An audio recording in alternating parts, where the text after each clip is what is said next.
संगम काल में देखते हैं। संगम का शाब्दिक अर्थ होता है संघ या परिषद। तमिल साहित्य का संलग्न करने के लिए तीनों संगमों का आयोजन किया गया था।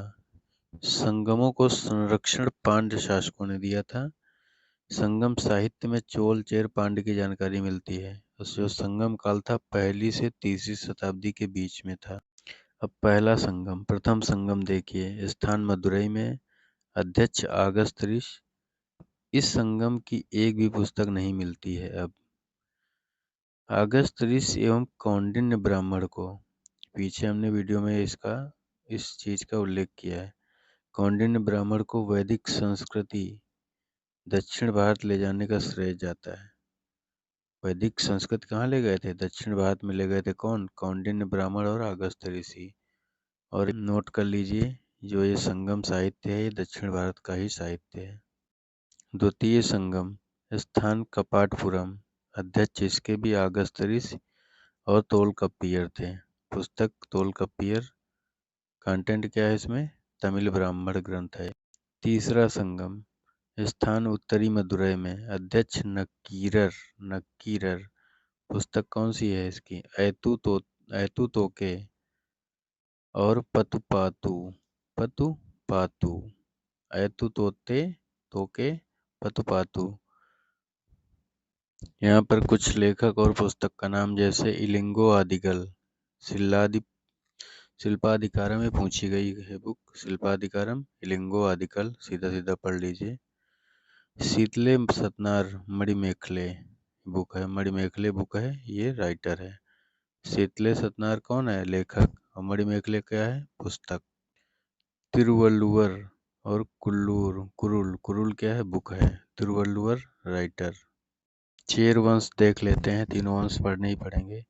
दक्षिण भारत का प्राचीनतम वंश है। तमिल साहित्य में सर्वाधिक उल्लेख किसका? चेर वंश का मिलता है। ऐतरेय ब्राह्मण एवं महाभारत में चेर वंश का उल्लेख मिलता है। तमिल साहित्य एवं अभिलेखों में इन्हें केरल पुत कहा गया है। आगे हम लोग पढ़ेंगे इस प्रसिद्ध शासक जो चेर वंश में हुए हैं कौन कौन से हैं, जैसे उदयनजेरल, नेट्टुंजेरल, सेनगुटवन। ये सब प्रसिद्ध शासक हैं किसके? चेर वंश के। नाम ही याद रख लीजिएगा, ज्यादा कुछ खास नहीं है इसमें। शेरगुटवन प्रसिद्ध शासक था। इसे लाल चेर एवं भला चेर भी कहा जाता था। चेरों की राजधानी वंचिकरुक, प्रतीक पूछ सकता है धनुष। चोल साम्राज्य, राजधानी उरैयूर, प्रतीक क्या है? बाघ। प्रसिद्ध शासक करिकाल। संगम काल एवं चोल काल का सबसे महान शासक यही था, करिकाल। इसका शाब्दिक अर्थ क्या है? जले हुए पैर वाला। अष्टाध्यायी किसकी बुक है? पाणिनि की जो है, उसमें चोल वंश का उल्लेख मिलता है। पांड्य वंश, राजधानी मदुरै, प्रतीक क्या है? मछली। मेगस्थनीज पांड्य राज्य का उल्लेख करता है, उसे माबर देश कहता है। माबर देश अर्थात मोतियों का देश। कुछ वाणिज्य व्यापार संबंधी क्वेश्चन संगम काल से क्या बन सकते हैं? तो रोमन साम्राज्य के साथ व्यापार होता था। अरिकमेडु पांडिचेरी से रोमन सिक्के मिलते हैं। मोस्ट इम्पॉर्टेंट प्रमुख बंदरगाह कौन कौन से याद कर लीजिए, जैसे कि उरैयूर याद कर लीजिए, अरिकमेडु याद कर लीजिए, तोंडी याद कर लीजिए।